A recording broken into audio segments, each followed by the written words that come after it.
À la différence des sens qui peuvent nous trahir, la raison ne saurait nous tromper. Cette logique absolue étant ce qui détermine fondamentalement tout. Le rouage essentiel de l'enchaînement causal écrivant l'histoire cosmique, au point de déterminer absolument tout, de l'origine jusqu'à l'aboutissement, de l'infiniment grand jusqu'à l'infiniment petit, en passant par ma conscience, tout en me donnant conscience de la raison qui m'entraîne dans cette causalité totalement déterminée par cette logique fondamentale qu'est la raison, qui, en raison de son absolutisme, ne saurait souffrir la moindre limite.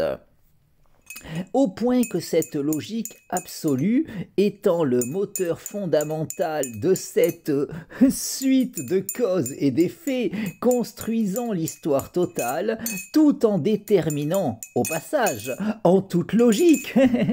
les pensées s'imposant en ma psyché, ces pensées qui me traversent sans que je ne puisse décider de leur teneur, ces pensées qui s'imposent en moi, tout en me permettant toutefois de pouvoir entendre la raison.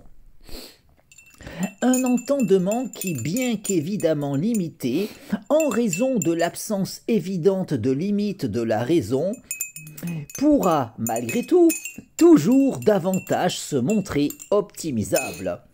suivant mon investissement personnel dans le perfectionnement de mon aptitude personnelle d'écoute de la raison.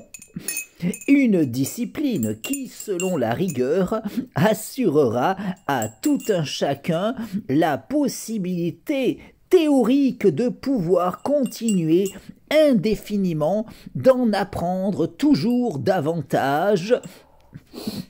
surtout d'autant que notre propension à pouvoir saisir intellectuellement notre environnement repose fondamentalement sur notre capacité d'écoute de cette logique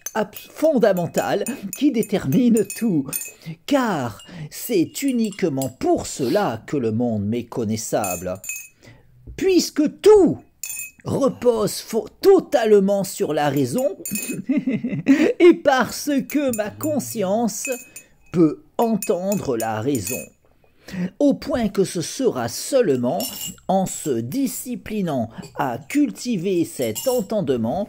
que l'on pourra poursuivre indéfiniment son cheminement sur la voie de la vérité.